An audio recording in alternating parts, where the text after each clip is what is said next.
Original casting choices for Quentin Tarantino's Pulp Fiction. When we think of Pulp Fiction, we often picture the iconic performances of John Travolta, Uma Thurman, and Samuel L. Jackson. But what if I told you that the film could have looked entirely different? The original casting choices for Quentin Tarantino's groundbreaking 1994 film reveal a fascinating web of what-ifs that could have changed the course of cinematic history. First, let's talk about the role of Vincent Vega, the hitman played by Travolta, whose portrayal revitalized his career. Initially, Tarantino had envisioned a different actor for this role, someone who could bring a certain edge and charisma to the character. Can you imagine the film with Michael Madsen in the lead? Madsen, who eventually played the role of Mr. Blonde in Reservoir Dogs, was one of Tarantino's go-to actors. His rugged demeanor and tough guy image would have certainly added a different flavor to the film.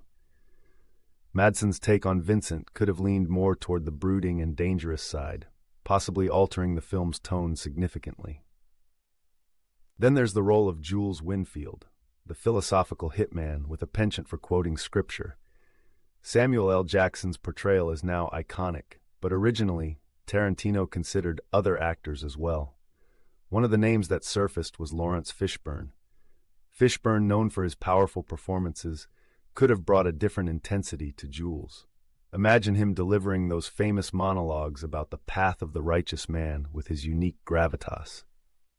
It's intriguing to think about how his presence might have shifted the dynamics between the characters, perhaps making the film feel more serious and less playful in its violence. The role of Mia Wallace, the enigmatic wife of mob boss Marcellus Wallace, was also subject to interesting casting choices. While Uma Thurman ultimately nailed the part, there were discussions about casting actresses like Meg Ryan or even Drew Barrymore. Ryan, with her girl-next-door charm, could have created a contrasting dynamic with Vincent, giving the character a more innocent vibe. On the other hand, Barrymore, who was initially cast for the role of the young woman in the opening scene, could have brought a different kind of energy to Mia, perhaps infusing the character with a more playful and whimsical quality. It's fascinating to ponder how these actresses might have interpreted Mia's mix of vulnerability and danger.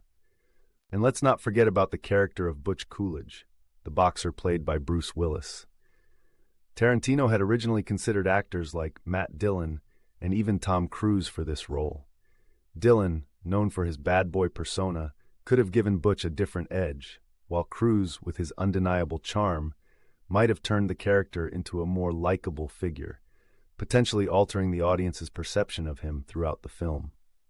The casting of Butch is crucial because it sets the tone for the entire narrative arc, and the choices here could have shifted the film's focus from a gritty crime drama to something more mainstream.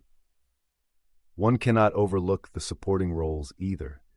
The character of Pumpkin, played by Tim Roth, was originally supposed to be portrayed by actors like Johnny Depp or even Steve Buscemi.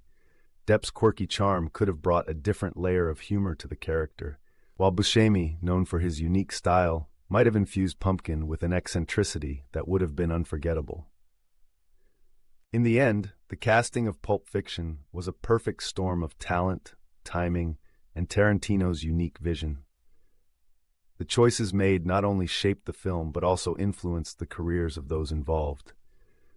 Each actor brought their own flavor to the roles, creating a masterpiece that has stood the test of time. The original casting choices serve as a reminder of how different the film could have been and how the right actor in the right role can create magic on screen.